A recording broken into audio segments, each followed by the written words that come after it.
அனைவருக்கும் வணக்கம். ஆல்ரெடி இது போட்ட பதிவு தான் அது. அந்த பதிவை பத்தி திரும்ப ஒரு விழிப்புணர்வு சொல்றதுக்காக, ஒரு அலர்ட் பண்றதுக்காக திரும்ப மீண்டும் போடுறேன்.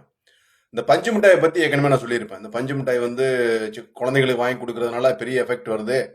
அதனால வந்து குழந்தைகளை வாங்கி கொடுக்கறத தவிர்த்துருங்க அப்படின்ட்டு. நேத்து 2 நாளைக்கு முன்னாடியே தெரியல, சென்னை மெரினா பீச்சில் பஞ்சு மிட்டாய் வித்துட்டு இருக்கும்போது அந்த பஞ்சு மிட்டாயெல்லாம் கூப்பிட்டு அதுலேருந்து சாம்பிள் எடுக்கிறதுக்காக ஆய்வுக்கு அனுப்புனது போது அந்த பஞ்சு மிட்டாயில வந்து அளவுக்கு அதிகமான கெமிக்கல், அதாவது புற்றுநோயை உண்டாக்கக்கூடிய கெமிக்கலோட பர்சன்டேஜ் வந்து கூட இருக்கு. அதனால இது வந்து தடை செய்யணும், இதை யாரும் வாங்கக்கூடாதுன்னு சொல்லி ஒரு பெரிய நியூஸ் ஒன்று பரவி இப்போதைக்கு நியூஸ்ல பரவிட்டு இருக்கு. அது எல்லாருக்கும் தெரியுமான்னு எனக்கு தெரியல. இருந்தாலும் அந்த நியூஸை பாருங்க. அதாவது நேற்று சென்னையில நேற்று முந்தா நாள் 2 நாளைக்கு முன்னாடி மெரினா பீச்ல இருந்து பஞ்சு மிட்டாய் வித்த அனைத்து பஞ்சு மிட்டாய்களும் தடை செய்யப்பட்டது.